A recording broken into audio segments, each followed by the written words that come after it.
Patience, everyone. I think we are ready to start. Okay. Just going to take my mask off while I speak so you can all hear me. So my name's Professor Katie Ellis. I'm the Director of the Centre for Culture and Technology at Curtin University. My pronouns are she, her. And I'd just like to begin the meeting today by acknowledging that we're meeting on the lands of the Whadjuk Noongar people and pay my respects to elders past, present and emerging. So at CCAT we're doing some research on Indigenous sign languages, and I've found this to be a really valuable experience because I've learned a lot about different ways of communicating. And the fascinating thing about Indigenous sign languages, they're not just used by people with disabilities. Communities, they're used by everyone. It's an acknowledgement that people communicate in different ways, and that we should all try and find ways to communicate with one another. There's no one way to do this. So today we are talking about disability and disability research. So I'd also like to acknowledge the people experiencing disability as the real experts in these kinds of discussions. And so we're trying today to follow the access guidelines of the Disability Philanthropy Organisation. So a description of me is I am a woman with shoulder-length-ish brown hair. Today I'm wearing a red tartan jacket and black pants and red framed glasses. So with us today we have Professor Beth Haller, who's joined us online from the US, and it's night for her, it's morning for us.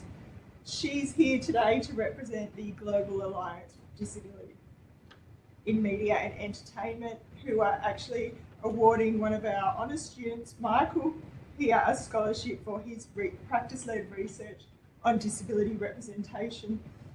So in the interest of time, I might just hand over to Beth to tell us a little bit about GADM and what they do. Thank you guys for being tolerant of my tardiness. Hi, I'm the co-director of, I call it GADM, but you can pronounce it any way you want. And so we set it up because we felt like there needed to be more global action on the issue of people with the disabilities in media and entertainment media and news media. And we need to stop thinking about these artificial borderlines, because now in the age of online communication, I was talking to someone in South Africa just last week, and we were just talking about how we believe that these borders are artificial, especially in what we can do for each other in the disability community. And so we're trying to talk to all media, culture, entertainment across the borders, and acknowledging that I'm coming from the United States, which has one of the largest entertainment industries in the world and spews out tons of American culture in the form of our television and film. And, and that is also influencing people around the world, many times negatively about disability. So we really want to focus our efforts on news, entertainment, advertising, arts, digital art, all that kind of thing, to try to get more people with disabilities in jobs in the media and changing representation to be much more empowering. And we live within the structure of the famous disability rights saying, nothing about us without us, so that disabled people should be involved in every aspect of media creation. We're also informed by Article 8 of the United Nations Convention on the Rights of Persons with Disabilities, and that is the awareness raising component of the UNCRPD. And so how that links to us is the UN has said that media are very important in every country in terms of getting out accurate information about disability. And if people with disabilities aren't being hired, and if information is incorrect, it has real world consequences for the people with disabilities in that country. If there's wrong information, they may not be hired because, you know, the employers think, oh, they're getting some kind of government assistance. They don't need a job with me. So, you know, all that kind of thing, people not understanding that in terms of representation, people with disabilities need to be involved. So our kind of watchwords that we're trying to focus on with Gadim are visibility, accessibility, representation, and inclusion. So I'll just end with those words and take it over, Michael. Thank you, Beth. I feel so Australian having said Gab. Let's get Michael's slides up on the screen now.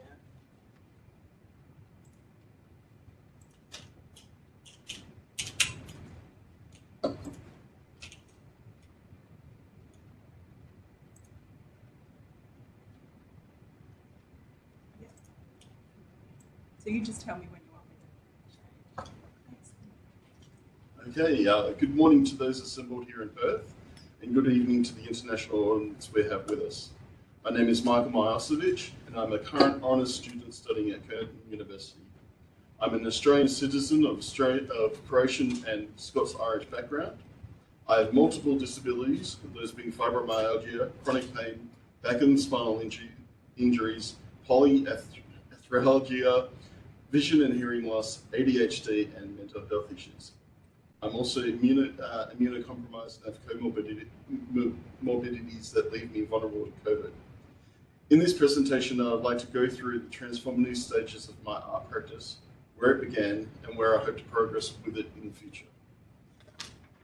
I would very much like to thank the Global Alliance for Disability in Media and Entertainment for this scholarship, and the honour to present my evolving art practice and its relation to disability and the representation of disability in the arts. I'm very grateful for this honour and the assistance it provides me in my studies, allowing me to work to my fullest this year and to be an ambassador for disabled people in the arts.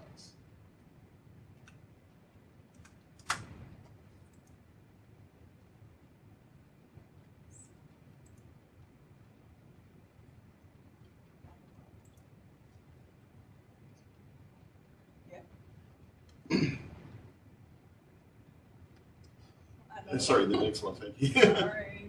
There's your photo. Okay. The beginnings of my art practice was one which started out in a semi-related field. I'd been working in the West Australian mining sector until 2009, where my mother had been diagnosed with multiple myeloma, a cancer of the blood, to which she would pass away from in 2011. I held a regular work through until 2017, when I decided that I should retrain into a field that I felt would allow me more creativity to express myself.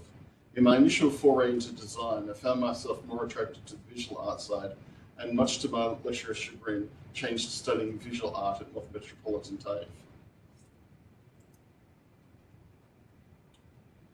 The initial works I began in my Cert 4 at TAFE had to do with my ethnic background and family history. My grandparents had emigrated to Australia from Croatia in the 1920s and 30s, and the Yugoslavian community was one which is a great comfort and uniting feature for those who had come to Australia. But with the Yugoslavian war in the 1990s, it had unfortunately broken apart. As a young man, it left me unsure as to my place in society, my identity, and reflected the lack of certainty about who I was in myself. My early works revolved a lot around this then, as well as sculptural works which saw me trying to multiple different mediums and methods to create my works. Regular Tuesday was made as an idea of an abstract representation of my chronic pain that had just began to ramp up in 2018. I had no specific idea where it would take me, but I just began collecting offcuts of wood from the workshop at North Metro TAFE and assembling them together. The void in the centre was present when I ran out of blocks to take, and this sprung the idea of combining old VHS plastic spools in the centre, assembled at different heights and proximity to each other, which ended up being a good visual indication for just how much internal distress and problems my chronic pain had begun to cause me, and the effect that the medication was having to contribute to my chronic pain conditions, and how it also manifested itself.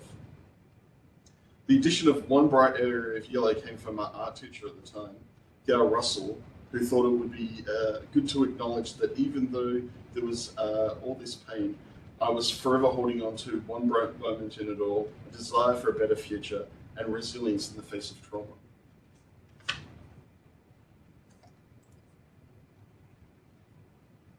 During my studies, a constant problem has been the lack of funds to be able to fully engage with the arts as I would like. During my years at TAFE, and even to today, money has been exceedingly tight, forcing me to make do with the creation of my works using what I have on hand. I'm not one for great fashion and often wear clothes until they are completely destroyed and are unable to be worn from then onwards. Using a torn, mended, torn again, mended again pair of jeans, which had moved far beyond the bounds of acceptable societal covering, I fashioned an artist book to reflect this. It is made from the materials I had at hand, those being the issues and lifestyle I dealt with daily. The pages were made from cereal packets, which are relied on as a cheap food source, combined with other food packaging and demands for payment for overdue bills and the constant hounding from the Australian welfare system called Sentiment, which has been my only source of income for many years and often a major source of distress and physical and mental health problems. The embroidered words, "an artist is never poor," is both a statement of hopefulness and a mocking of the term itself. Disabled artists are often poor, disadvantaged and underrepresented in the arts. It is too often a disturbing trope that we want artists to remain poor and tortured in order for their work to feel more real and worthy, when if given the chance to live lives where their work is valued and appreciated by not only the disability community, but also broader society itself. This is a great example why I'm very grateful to all the organisations like Get 'em Exists to support disabled artists in the media and the arts.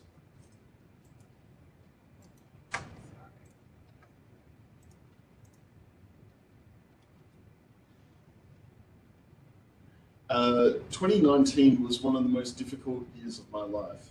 My father had been diagnosed and was suffering from bone cancer, which has spread through other parts of his body. I was at this time trying my best to juggle working on my studies, travelling down south to be with my father, and the consistent money problems. I tried my best to work through the stress of this time with my creative works, and the outlet in the arts did help. Unfortunately, my father passed away from cancer in September of that year, and the effect of his death and from the passing of my mother in 2011 compounded upon me and led into a deep depression and loss, which I haven't fully recovered from. In addition to this, my chronic pain flare-ups were now an everyday occurrence and not just a few times a week. It was at this time I began to realise what it meant to live with disabilities, and especially in my case, invisible disabilities, which are not always obvious and apparent to outside observers. However, I dug my heels in yet again, hoping to see a positive change in 2020 come about.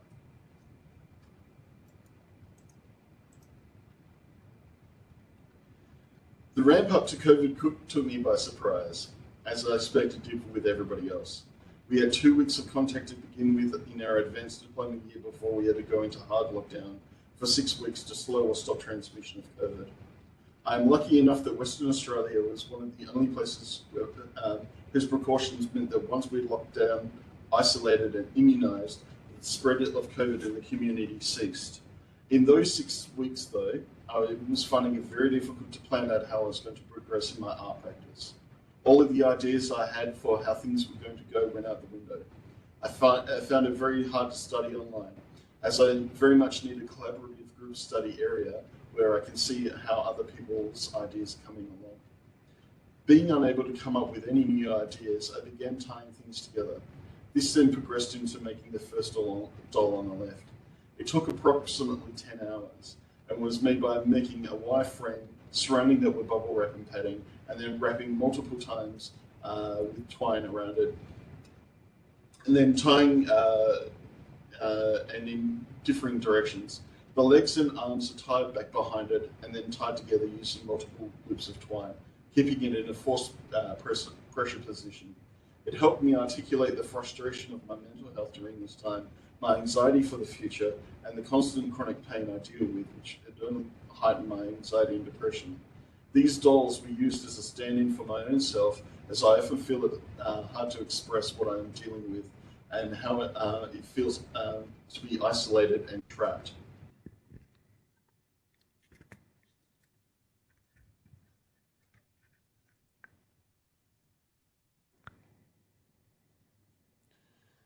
Through these avatars, I felt more and more connected with myself and how I felt and how I wanted this to be displayed to others. I did not want to have the issues I deal with kept subdued. These works began to reflect the internal scream that I'd been building inside me for so many years, and only through this did I feel like I was now having a voice and a way to accurately depict my health issues properly. Invisible disabilities are hard to reconcile between ourselves and our own bodies, and even harder to convey to others. It was with these creations that I truly felt that I could make the invisible visible, and not only visible, but viscerally so. This then ends up with my best work of that year.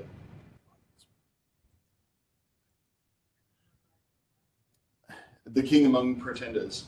By this stage of my disability and illness, combined with my crashing mental health, combinations of fears and anxieties, and the desire to no longer be nice in my representation of the self, I made this work. Whereas avatars are painted as small-scale examinations of fractions of myself and the issues I deal with, this work represents what the worst can come to. I made it deliberately difficult to look at, tortured and horrifying. The best compliment I received about this work was from a fellow artist who said, "It makes me want to be sick." I said that it was my sickness, manifested in visual form for people to see, and so I could have something which would be visually confronting that I would not know how to deal with it, and as I often find it hard to deal with myself. This is a work which walks a very thin line, as depictions of people who are missing limbs are often extremely ableist and poorly representative. However, this work wasn't about that kind of disability, nor was it equating it to it. Instead, it is something about the inside life I've been living that is unseen, but is now brought forth into view. This work, I feel, was a turning point in my art practice, and has inspired me to continue making works that deal with the multitude of aspects that disability involves. I do not feel that disabled artists need to be caught in making nice art. If you have an inner scream that needs to come out, by all means do so in your artwork. Able-bodied artists often feel there should be no boundaries, and that transgression needs to be a part of the creation of artistic works. And so I would encourage other disabled artists to feel the same for their work and how they represent themselves. Between 2020 and 2021, I was able to go back and revisit a work which I found was not to my satisfaction. The expensive rust paint I had purchased did not work as intended, and instead just made the surface of the work slightly patterned, not how I wanted. A little thinking gave me the thought to cover the work in iron powder, held on by a mix of PVA glue and water, and then to let it corrode naturally. It did so, but very slowly. In order to speed up the process, I put it outside in the rain, which helped it come along nicely. In order to get a nice variation of effects, I put pool salt at the top of the head when it was outside. When it rained, it caused a wonderful streaking effect to occur on the work as the salt rained down from above. I was very happy with its final state. I was proud to exhibit it at the North Metro TAFE Shine exhibition, in which I was one of the 3 featured artists to be represented. With my progression across to Curtin, I felt emboldened by the works that I'd been making previously and decided to continue along that path. Although 2020 had been a year for breakthroughs in my art practice, it was also a time of great sorrow and mourning for the loss of my parents, as well as the toll and stress from the previous year that had combined together. But a new start at Curtin allowed me to continue on with the works that I've been progressing through. It is now here where I reached what can only be described as my head phase, which would also continue on into 2022. I don't like letting good things go to waste, so when I had the opportunity to remake my head cast and remold into make new objects, I thought of new materials which I could use to make the objects from. I thought about the use of concrete structures and monuments. I thought about exposing the internal parts of sculptural works and what they could be made representatively into. And while I liked the works themselves, I felt that when they were displayed, they were a little bit too clean. In their final state, the 2 works are much more fleshed out and completed as I had intended from the beginning. The voids that are present in both works are created by filling the mold at the required part with salt before continuing with concrete and plaster pour. Once the concrete and plaster mix is set, the heads had the salt removed by using a hose. It allowed for the first sculpture to be missing the top portion of the head, as well as creating a void above the right eye. For the second work, I poured in concrete while holding the metal rebar in place. Once that had set, I then added in a thick layer of salt and made an uneven lower surface on which more concrete was poured. The combination of concrete and plaster creates a very quick setting medium that has a rougher internal structure and is prone to shedding the outer layer. This is perfect for what I was looking to present, and with the withering has finally reached the point that I'd wanted them to be in from the beginning. The meaning behind the first work was how time causes you to lose remembrances of people you love who have passed away, and how much staying in contact with them was a link to allow you to continue the memory of them. As life tangles you up in new challenges and problems, memories of who they were slowly ebb away, leaving you to hold on to what is precious, what precious remembrances you might still have of them. The second work is about the feeling you are left with when you've cried yourself to the end in grief until you have no more tears to give, and how it feels like an obliteration of the self right through the center of your head. Detached from the logical portions of your brain, an unfeeling of what is below, the center feels wrenched from these two parts by the weight of grief and sorrow.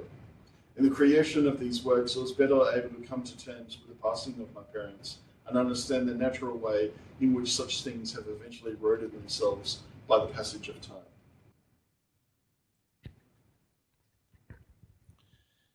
In this year, I also looked at the creation of smaller works, but keeping with the same theme in the creation.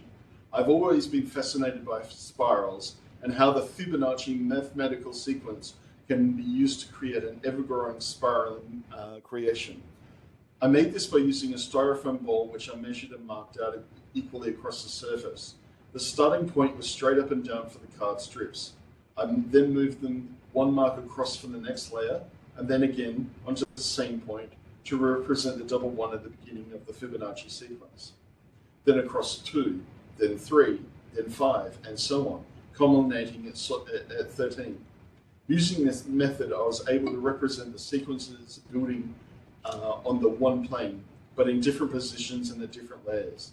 It's not easy to see, but the underside in the box creation was a bowl with layered sequins lit up by a small lamp to help shift and spray the light and color outwards. The ultimate meaning behind this work is that for all instances of creation, there has to be another oppositional one of decay, entropy, and eventual disintegration. And as strange as it may sound, I do find that oddly comforting. Grasping for straws in terms of creativity in 2022, as I'd run into a bit of a dead end, the annual Curtin 30 by 30 fundraiser was a much needed lifeline. It's called 30 by 30 because that is the dimensions of the work itself and is open to all kinds of entries. I kept on with the sculptural aspect, and my mind led me to create this work. It is quite literal in its reading, with the pill only being able to hold off the issues to do with my pain somewhat and never fully in any measure. But it has also liberated me out of my confined headspace and allowed me to be creative with works coming down the line. Sometimes when I feel trapped in my methodology or thinking, it is often good to go with something which, excuse me, that is small and non-focus driven. Without this avenue, I don't think I would have moved on to making the following works.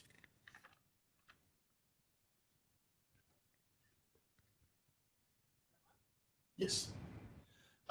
Daily Dose allowed me to think of the varying ways in which I could make works representing my condition without the necessity of a human figure being present within the work itself. Moving away from figurative representation into more abstract themes was a good way to stretch my creativity and really did spark my interest in making more abstract works for my future practice. I also have to admit that this idea was very much influenced by the 1987 David Lynch adaptation of Dune, which I still love to this day, despite its many naysayers.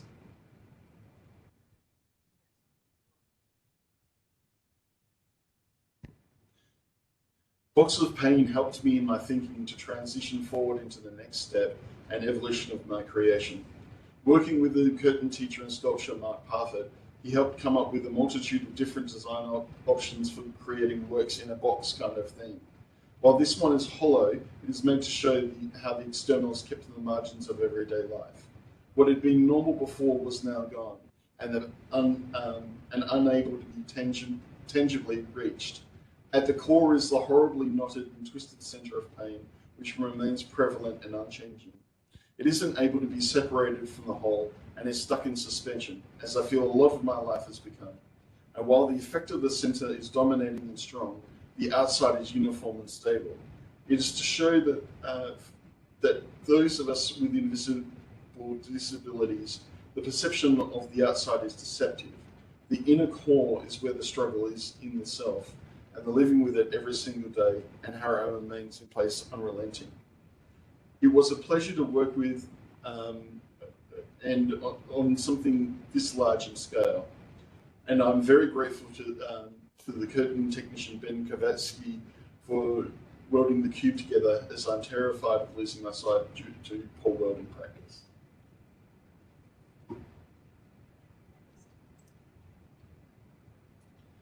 Existence compression is one of the works that happens to when you've been testing and trying out a bunch of different methods, a lot of which are unsuccessful, and then are able to land on something which just works, and with very little time investment needed. The use of clamps kept the two halves together while the outer rod stayed in place, and now the tennis ball is trapped within the object. It is unable to be pried loose, not unless you intend to cause severe damage to it. Its position is stuck in place and cannot shift itself. It pushes outwards, but the plates will not budge. For a work which was put together in an afternoon, this is one of my most fun, playful, and definitely one of the most representative works that I've made so far.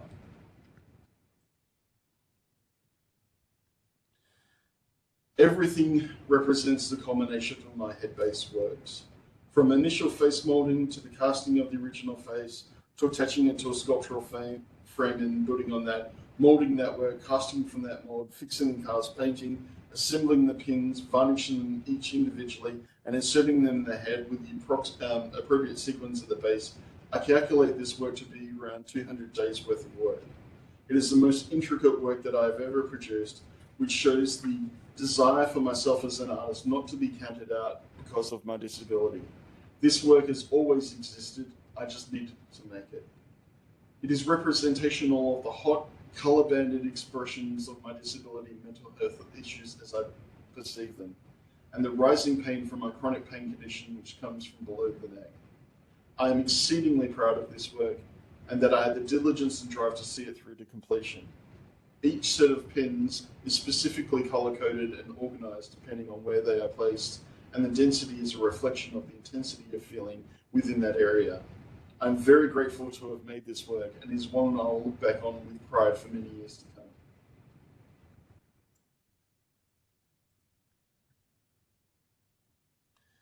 For my honours year, I was intent on studying the depictions of disabled people that are portrayed and perceived in fine art.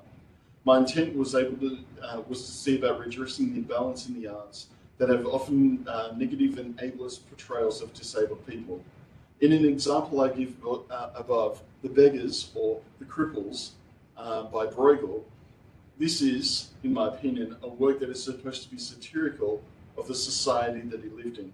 The disabled people in the painting are objects of fun, not people to be understood or sympathised with. It was my intention to try and remake some of these works and reflect the lived lives of disabled people better. During my studies, though, in this semester, it has become readily apparent that just as I dislike the idea of able-bodied people using disabled people as pawns in their work to represent evil, villains, hidden internal evil, and many other tropes, I didn't feel that repainting them in a style which was more flattering was doing them justice either, or to live lives that they had which I know nothing about. So I've had to take on a completely different direction with my work. Instead of being about others, I am making work about whose subject I can have complete understanding and permission to create, myself. I am looking to change from the illustrative depictions and moving into works which are completely abstract. The hope in this sense is to create works which are emotive and representative of the life I live, but by a method which does not have an easily readable subtext and avoids the use of tropes and stereotypes when making the artworks. The reason for changing across to painting from sculpture is that often disabled people find themselves in situations which are difficult to navigate, require a lot of self-learning, and the need to try alternatives to get by. Painting is not my strong suit, as I am more of a sculptor, but I wanted this new direction to be one which would allow me to grow in my art practice and the ways in which I look at the art I create. I'm very excited by what I have found and have been working with so far, and I hope to have some excellent works to display to accompany my exegesis at the end of the year. I would like to now talk about one of, if not my greatest artistic inspiration, Judith Scott. Judith Scott was one of twin sisters born in the 1940s. Born with Down syndrome and being deaf, she was institutionalized at a very early age.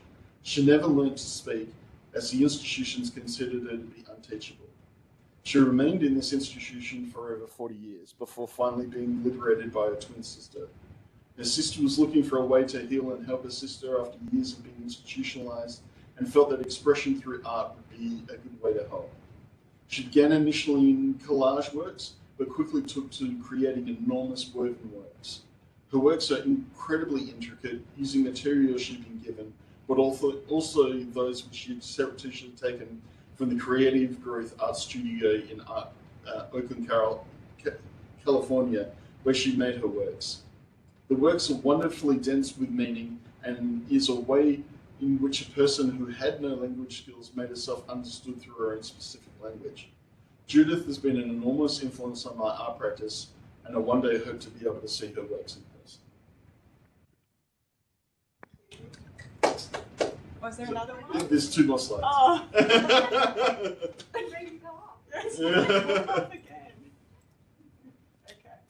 So I would very much like to thank the Global Alliance for Disability Media Entertainment for this opportunity. I would also like to extend my great thanks to supervisors, Professor Gwyneth Peaty and Kieran Broadhurst, Professor Katie Ellis, Director for the Communications for the Center for Culture and Technology at Curtin, Professor Beth Haller, the co-founder and co-director of Gadden, my university lecturers through my bachelor's degree and into honours, and all the students and friends I've made along my art journey, without whom I would not have been able to have the desire to continue in my works. Thank you all. This honour is very much gratefully appreciated, and I can't thank you enough for this wonderful opportunity. Thank you. And on a personal note, I would like to especially acknowledge the life and works of Judy Heumann, who came to be known as the mother of this disability rights movement. She passed in March of this year at the age of 75 and was an absolute titan whose work helped bring disability rights to public attention, and upon whose works we build upon to create a more equal society with care and inclusion for disabled people to live the lives they deserve. Vale, Judy, you will be missed greatly. Thank you very much. Thank you, Michael. I think all of us in the room, which is myself, Gwyneth Peaty and Kieran Broadhurst, we thank you for sharing your art with us today. I really enjoyed the art, and you don't always get an opportunity to hear about the motivations that go into it, and I think hearing that for me really made me enjoy it a lot more too. Thank you. But they stand alone, and I think you should be really proud as well. And some things in your talk that really sort of stood out for me when you said you started art doing something else and then came to disability later. I think that's as a professor, that's something I do hear a lot from students, and something that we are actively trying to work on in this school, in this research centre, in the critical disability reading group, of which several members are here today, to try to encourage people to come to that. It's okay to talk about disability, and it's actually innovative and creative and empowering and necessary, and something everyone needs to hear.